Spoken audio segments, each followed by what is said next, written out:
Olá, seja bem-vindo, seja bem-vinda a mais um episódio do JCAST, PRECISO SABER, o podcast da Academia Judaica.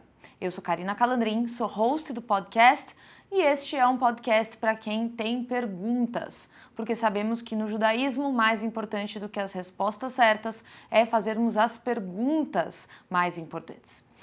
Neste episódio temos a honra de receber Ruth Wisse, que é uma professora emérita de Harvard, além também de curadora e conselheira da Tikva Foundation.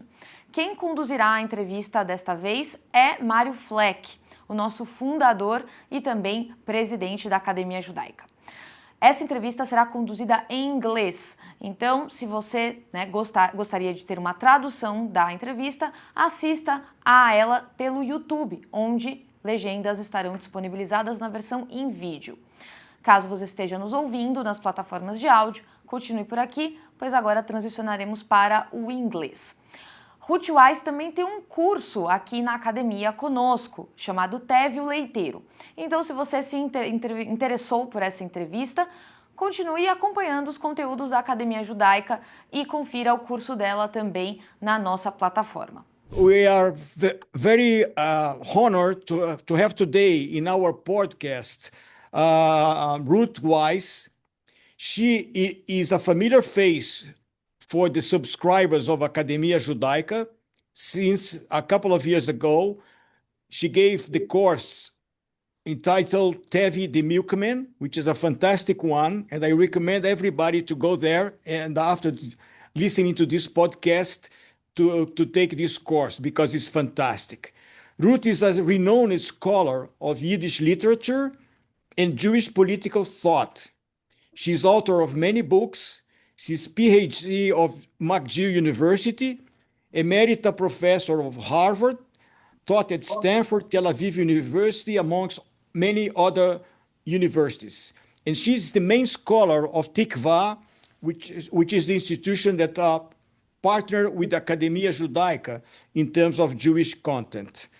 Her most recent books that are with fantastic impact are Free as a Jew, Jews and Power, and If Not Now, When? Ruth is an icon of the contemporary Jewish literature, and it is a great honor to have her in our podcast today. So thank you very much, Ruth. But I will start, unfortunately, in the day that we are living, even though the objective of our podcast is to go into content of Jewish literature and Jewish ideas, it's unavoidable to mention that we are in the beginning of a war, again, in Israel against its enemies. And as a coincidence, is the outbreak of this war was hours before Purim. So I want to catch your view and understand what is your historical analysis of this conflict and what must the Jewish people learn about the background of what's going on in the Middle East right now? Well, when we originally discussed this podcast, the emphasis was going to be on the curriculum, basically, on what Jews should study, what Jews should learn. And my contribution, small as it may be, would have been, and I would still love to get to that as the main thing, what should we concentrate on? But you see, you're quite right that the way Jews live, we are not in total control of our political lives. And so if we were starting from scratch and talking about politics, that's where I would start. I've been thinking about Jewish politics all my life, unlike a lot of other people who think about theology and think about culture and think about other things. But for me, it was always a question of the fate of the Jews and how odd it is, how strange it is that we as a people our political principle, I would say, is coexistence. And this has become very clear to me in recent days and in recent years. You see, when we contracted with the Rabbono Shel Olam, when we stood at Sinai and we became a people and we agreed to live in a covenantal relationship with the divine giver of our Torah, and to take this forward in history as the Jews have done, this was a very private meeting. And I've now realized that, you see, I was actually at Sinai, and I was privileged to climb Mount Sinai when it was possible to do that in 1969. And so that is such a quiet, place. So there you stand historically in a bilateral relationship. And we say, look, we will try to live up to the contractual agreement that we have with the Torah. We will try to live up to being made in the image of God. We will try to live up to all that is demanded of us. And if we do that, then we will be protected in history. And that is kind of the contract that we made. And I think Jews still live that way. We still believe that, and we still live that way. But it has occurred to me more and more that what we didn't realize, that this came with another part, that we were not going to live there in the desert forever. You see, we were going to move from there into our land. We were going to live not through Moses only, but Moses was going to pass over the authority to Joshua. And Joshua was going to conquer the land of Israel, because that was going to be our land. And that is our land, right? Our promised land. And that is where we live. And that is the center of our destiny. And that is, now, the difference here is, and you see what the problem is here, that as soon as you have to live among the nations, Bein HaGoyim, as soon as you have to live our way of life among the nations, we can be as good as we want. We can be so good. We can be the best people that ever lived. We can be the most civilized. We can be the kindest to others. We can live the most cooperative lives. We can say that we are there to build. We are there to share everything that we have, and so on and so forth. But you see, because we are a minority by choice, we are not a proselytizing people. Doesn't say that we get converts, you see. We accept converts, but we don't say that everybody has to be like us. And this is a very unusual balance in history, that a people says, you can become a Jew if you really want to, but you don't have to, because we acknowledge that there are many other nations who live in their own ways. And all we ask of you is that you abide by the Noahite laws, and also that you abide by the principle of coexistence. Because if you don't abide by the principle of coexistence, like now bringing it to our time, as Iran did not want to do, as the Ayatollah does not want to do, as the Islamists are not prepared to do, and as many Arab countries have not been prepared to do, if you are not prepared to coexist with us, then I would say that this creates an ongoing built-in difficulty of Jewish existence. And Jews have tried to cope with this in various ways. They've tried to ignore it.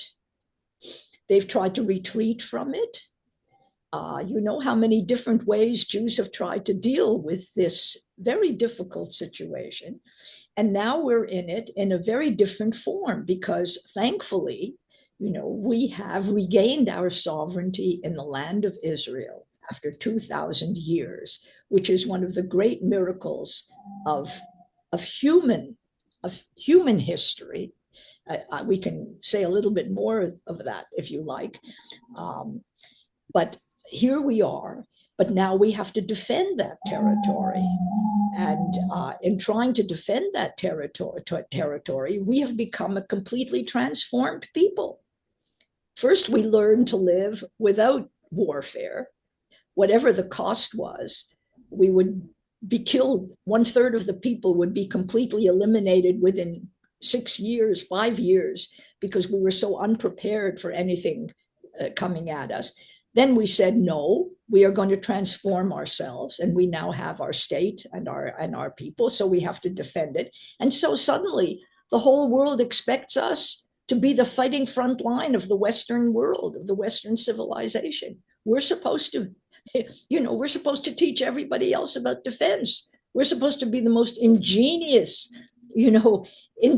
intelligence, the most wonderful military. We're supposed to be the vanguard of Europe's defense, of America's defense, of everybody's defense. What a complete transformation. But it all comes from the same core, that core being that in order to remain the Jewish people as we want to be, and to represent in history what we want to represent, we unfortunately live among people who are not like us. And we have to recognize the difference between those who are like us, and I mean in this sense, are like us in the sense that they accept the principle of coexistence. They're comfortable with it.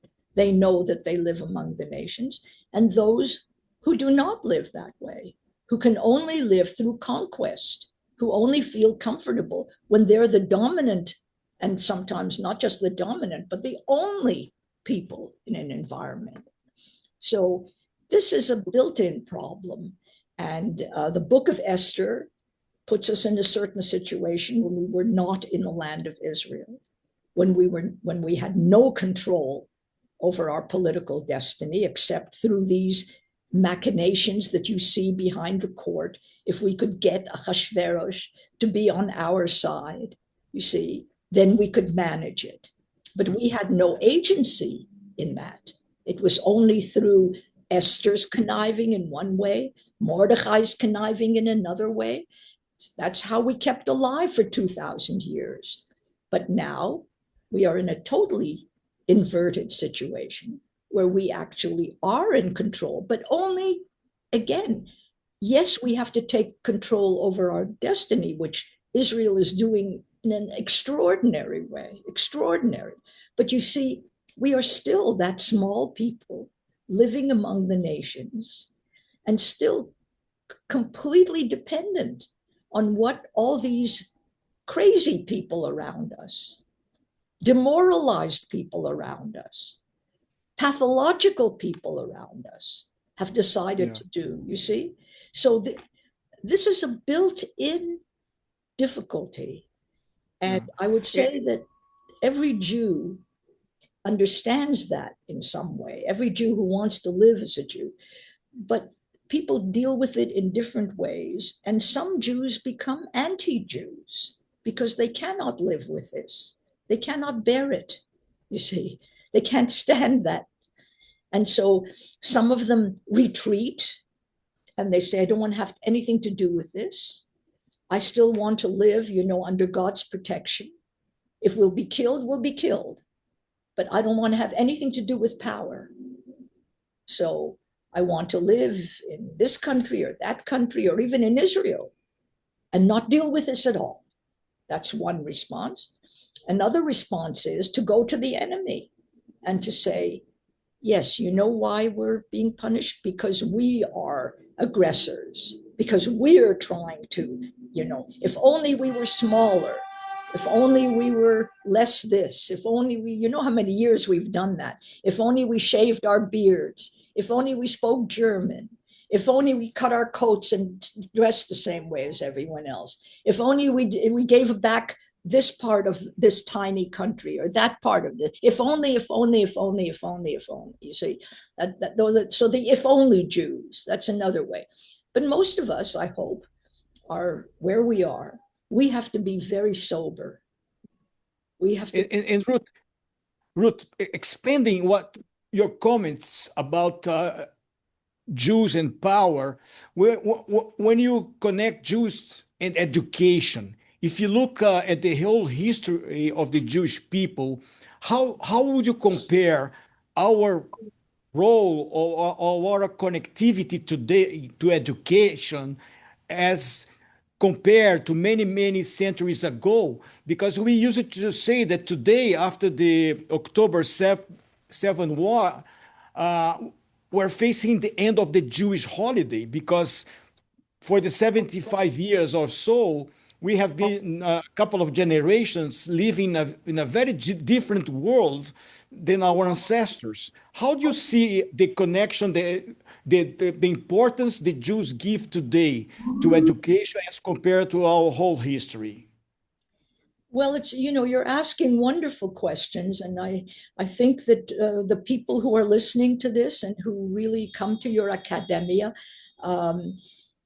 are people who think about this and solve the questions in their own way. I wrote the book Jews and Power because I wanted to understand why Jews got into this political situation. In other words, why anti-Semitism has become the most successful ideology of modern times.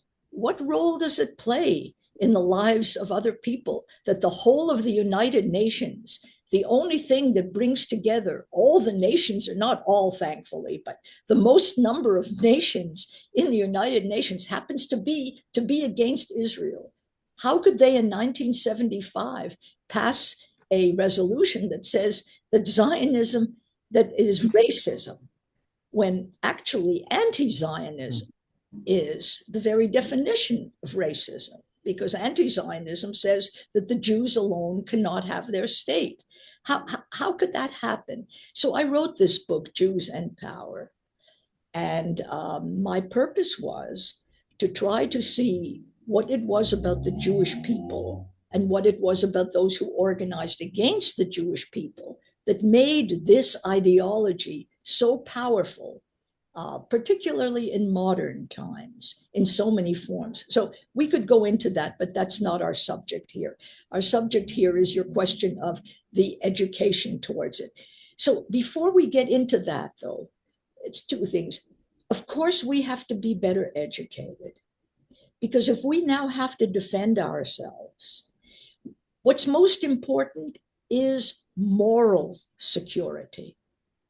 They are trying to destroy us morally by saying, you are committing genocide.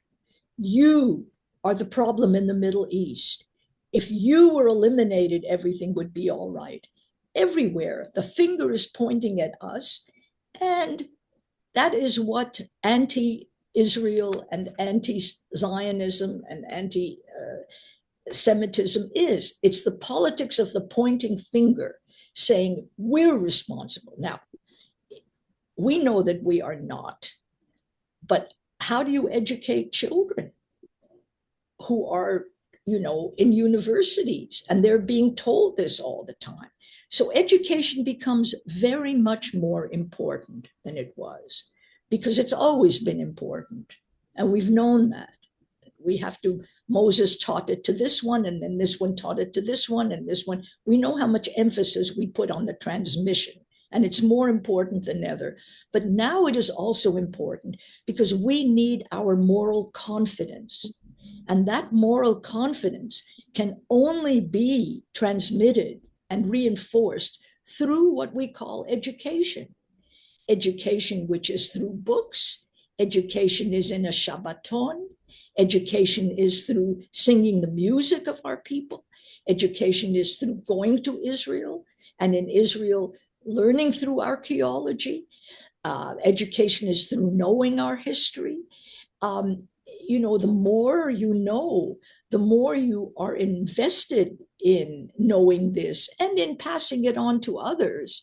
You see, the more confident you become, because at least you know then what the Jews stand for, why it is so important to be a Jew, why it is so important for this people to be recognized, why it is so important for us to remain that engine of civilization among the nations, you see.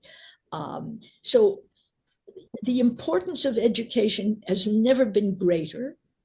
And I think you are right also that part of our education obviously has changed.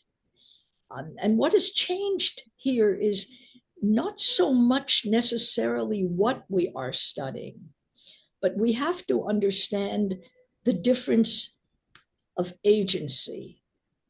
And to get back to what I was saying before, here is one of the difficulties, okay? Supposing you read Jews and Power, as I tried to write it, and as many people have told me, it is so persuasive. It is just, all I try to do is say what's obvious. See, other people try to be original. I will just tell you in all honesty, the last thing I ever want, I don't want to be, to the contrary. I just want to say what everybody knows to be true, to say the obvious. So that's what the book does. It tries to make everything obvious and clear. What is then the problem? To understand a problem does not necessarily mean that you can solve it. So supposing you see everything that I see, you see the situation of the Jews very clearly, but you know what? It is so scary to you, it is so frightening that you don't want to see it. So you see, we're talking about education, its importance, its great power. We have no choice but to do this better than we ever have before. But we as educators have to understand that we are giving people tools. We are saying you have to understand things, because if you don't, we are lost. But that is not to say that if you understand them, you are going to be able to solve them. This is, you see why this is so, we raise children with this knowledge. It's not that we're bringing them to the Akeda, chas v'sholom, God forbid. We are not bringing them to the Akeda, but we are bringing them into a difficult situation. We are saying, you have to see that this people is a self-limiting people that has chosen to be as good as it possibly can be to uphold civilization among nations who do not. And you understand how problematic this is. So you were talking about the holiday in history. Yes, because in the post-war period, there was a long period when the Western world was liberal in the best sense of the word, liberal and prepared to defend its territory and defend itself against enemies. And we got into a situation where Islamism began to penetrate, a kind of anti-civilizational or anti-American, anti-Western ideology began to take hold. It's become stronger and stronger, and it threatens to take over these countries that we have relied upon. We've relied on the United States. We've relied on countries like Germany in the post-war period, France in the post-war period. And now what we have to rely on are countries like Hungary and Poland. Why those countries? Because at least they know the threat of jihadism coming into their midst, you see, whereas the others don't appreciate it. And so you see, this is, I hope you don't mind my emphasizing this. Oh, absolutely. Okay. Yes, sure. And I think that, I mean, to me anyway, living with difficulty is not difficult. Living with mystery is difficult, but living with knowledge is not difficult. I would rather know what is to me known than to pretend otherwise. But some people, let me just say, I have great sympathy for them. Some people want to say, let me out of here. This is not for me. And when we are educating people in a classroom, sometimes we have to understand that impulse.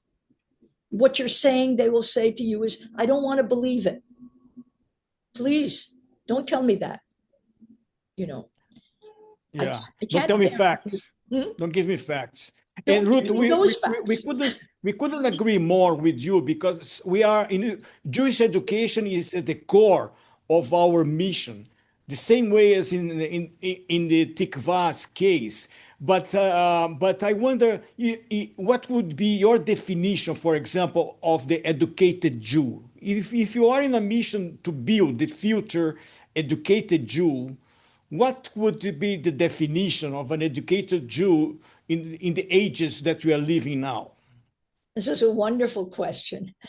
This is a wonderful question. Let me just tell you that in my lifetime, I actually helped to establish the Department of Jewish Studies at McGill. There was not a single course in Jewish studies at McGill University in Montreal when I was a student there. And then when I finished graduate studies, I started to build a department of Jewish studies. Okay, how big could it be? At most, we could hope to have 7, 8 people, which we finally got, 7 or 8 people. So we asked exactly this question in practical terms. So what you need is, of course, biblical studies.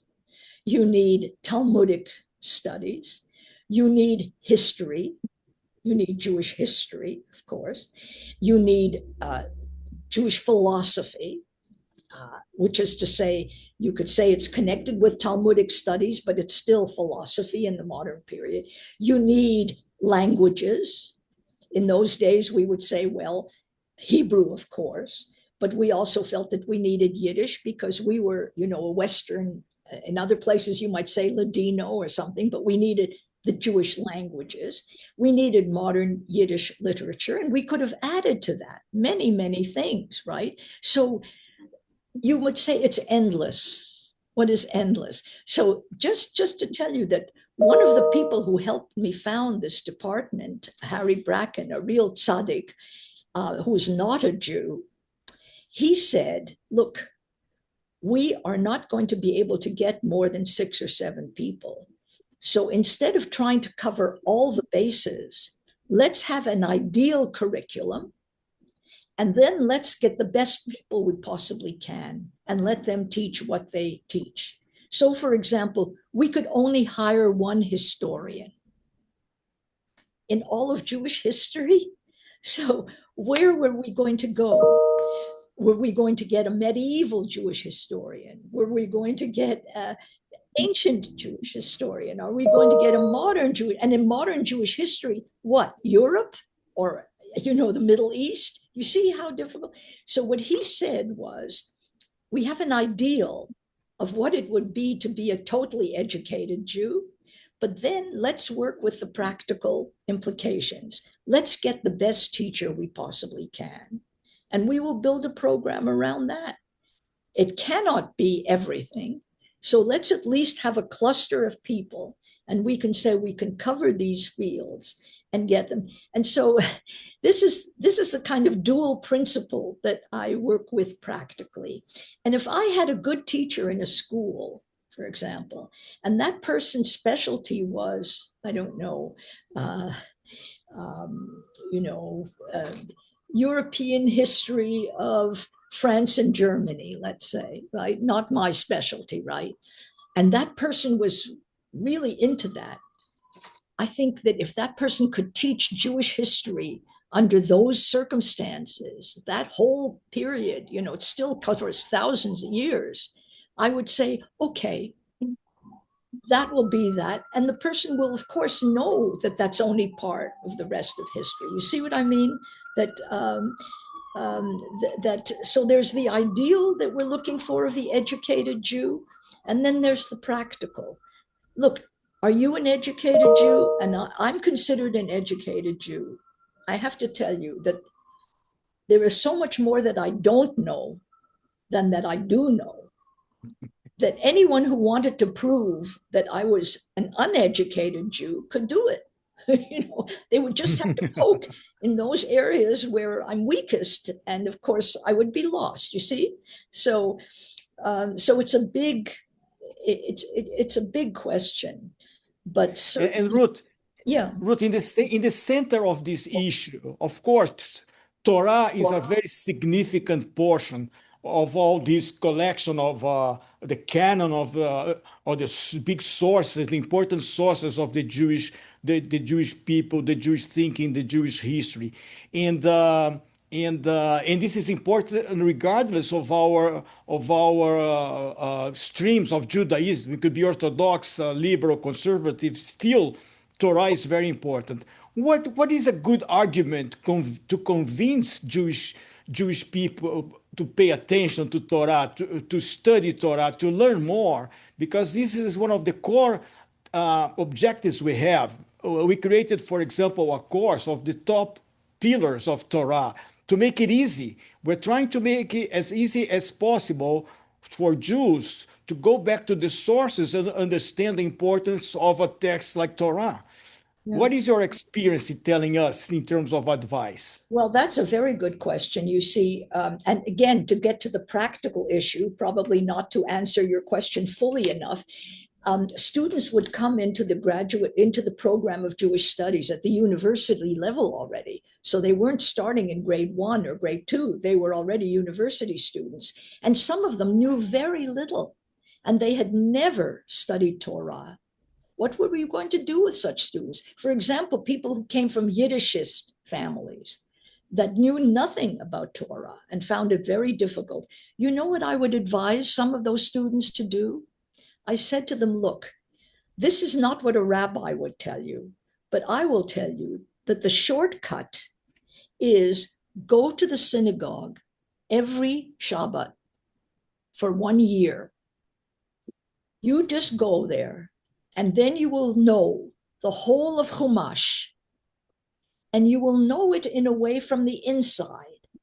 I am not telling you to become an Orthodox or practicing Jew necessarily, but just from the point of view of knowledge, it is the easiest and the best way to absorb this way, the same way that people have absorbed it forever. You see, this is what Ezra said. You read this to the people and make sure that they understand it.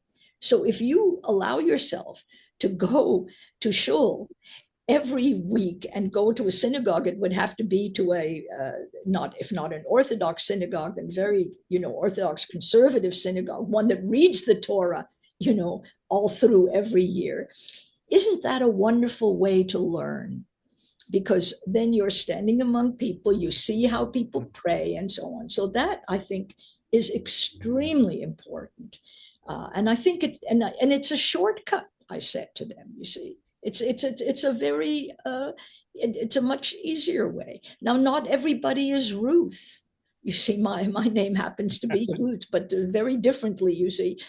Ruth is a very interesting and a very important book of the Torah, because Ruth is the one who says to Naomi, I want to be a Jew. You understand how important this is? Because it is not Naomi who says to Ruth, why don't you become a Jew? It's not Naomi who says to Ruth, why don't you become a Jew? It's Ruth who says, I would like to follow you and be like you. And then Ruth says, and she makes it very easy for her and gives her the instructions as to how to become a member of the Jewish people. So if somebody is already on the derech, if somebody is already, on the way and receptive to this and so on, then I think it is easier to be able to say, expand what you know, and don't think of it in terms of theology or what I don't want to know or what I'm scared of, or you're trying to convert me or anything like that. It's not like that. But you do have to know the Bible is the most interesting work, and it is the basic work because it is both a combined history and, of course, a document of law and a blueprint for how to live in all capacities. And it has everything in it, right? And then from then on, you can, study more and more. Very good. Ruth, we name our podcast in Portuguese, PRECISO SABER. That translates into English like need to know. So what would you say that the Jews need to know most today? besides everything that you already told us? Well, I think that I can't think of it in one foot so clearly, but I think what's most important at this time, for me anyway, is that what happened to the Jewish people in my lifetime, not in yours, Mario, because you're younger, but in my lifetime, what happened is the most remarkable thing that happened in Jewish history, and that we have to know, that in the 1940s, in one decade, the Jews lost 1/3 of their people. This was the highest level that Jewish civilization had ever reached, I think. That 1,000 years of history in Europe and the development of the whole of Yiddish language and literature and the beginnings of return to Israel, everything was developed in those periods. So this people, these 6 million Jews, which were themselves like a whole nation, right, destroyed within 5 years, all right? In that same decade, within 3 years, the Jews recovered their sovereignty in the land of Israel, which had been under foreign domination for 2,000 years. So I say to people all the time, where in history do you find anything like that? And by the way, it occurred to me, you see, the Christians talk about resurrection, and it's very meaningful to them. That was after 3 days. We resurrected ourselves as a people within 3 years. So I would say that is the resurrection of the Jewish people. And my hope would be, Mario, that people would, I mean, it's probably not the same in Brazil, but American and North American Jewry invested much too much in what they called Holocaust education. This was, I understand why it was done. It is so meaningful to the people who lived through it, and you know, but this is not a Jewish priority. I mean, we do not see the value of teaching about Hitler and his minions, you see. And when we tell the story of our exodus, when we tell the story of what it was like to live in Egypt, we don't minimize that. We start the Passover Seder, we start the Seder with, we were slaves. And the Seder and the Haggadah emphasizes that not only do we say this, we have to eat it. We have to feel it, what it was like to be slaves. So it's not that we ever want to forget, to the contrary. We want to know what it was like, but why? It's not so that we should teach that.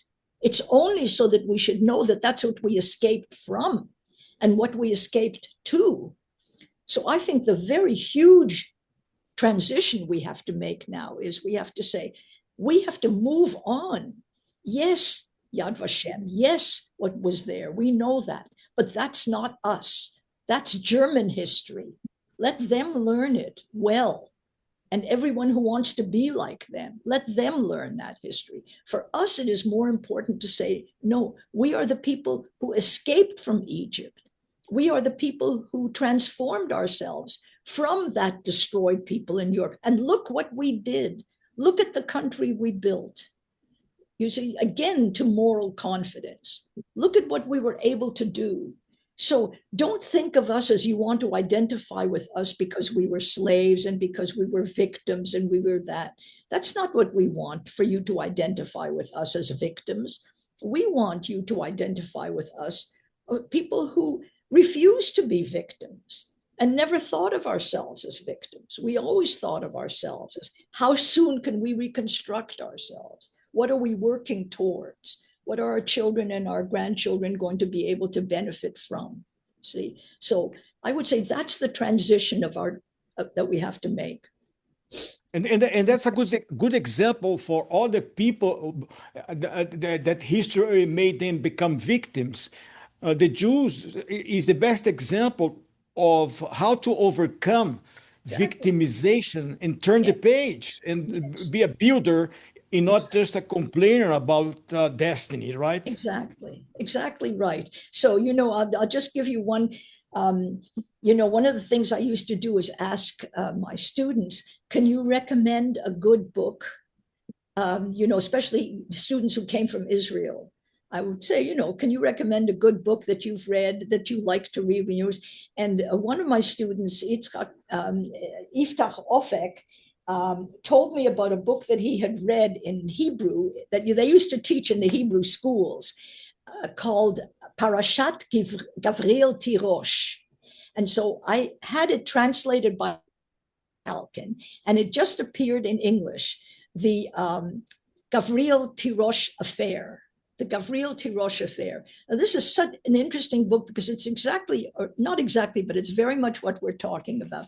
It is the story of Israel in 1936 or 1937, and it is about a teacher who comes from Germany to teach the school boys and school girls of a high school class in Palestine in 1936.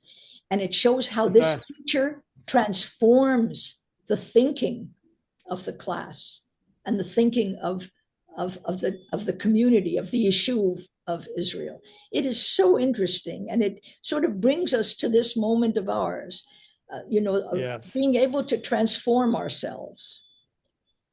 That's fantastic, and we will make sure that we have the exact name of the book on the notes of the podcast. And by the way, you hit my last question, because always in our podcast sessions, we finish by asking our guests about recommendations of books. But once you already gave a recommendation, I wanted to know what would be the book that impacted you in your life. I can't. There is no such one. There's no such one book, but you're very kind to have mentioned the Tevye stories, which I always recommend. It's very rich. Tevye and his daughters, Shalom Aleicham's work, which was written over a period of 20 years. It is really extraordinarily important and remains that. But, I did another series for the Tikva podcast, 8 lectures on Daniel Deronda by George Eliot. It is one of the best Zionist novels I could ever recommend. It is an extraordinarily important book, not written by a Jew, but by someone who understood liberalism,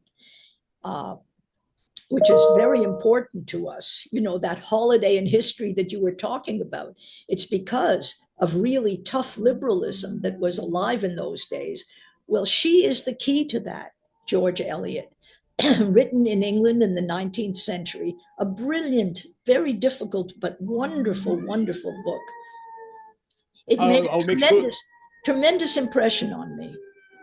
Good. I'll make sure that that course goes into our platform as well. Okay, great. That would be wonderful. So, Ruth, I want to thank you very, very much for your time. Your generosity with your time is very much appreciated here by us. And congratulations of your beautiful career and contribution for Jewish literature as well. Thank you very, very much. I'm very grateful to you for this chance to speak with you. Thank you. Thank you. Bye-bye. Bye. Espero que tenha gostado desta entrevista interessantíssima que Mario Fleck conduziu com Ruth Wisse.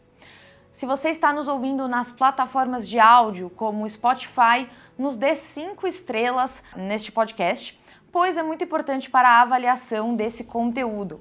Também tem uma caixa de comentários. Fique à vontade para contribuir, dando sugestões, elogios e críticas. E também sugira pessoas que você gostaria de ver por aqui e que têm interesse. Se você está nos vendo pelo YouTube, a mesma coisa. Deixe o seu like aqui embaixo e comente o que você achou mais interessante neste episódio, quem você gostaria de ver por aqui nos próximos episódios e temas também que você gostaria de ouvir por aqui. Até uma próxima!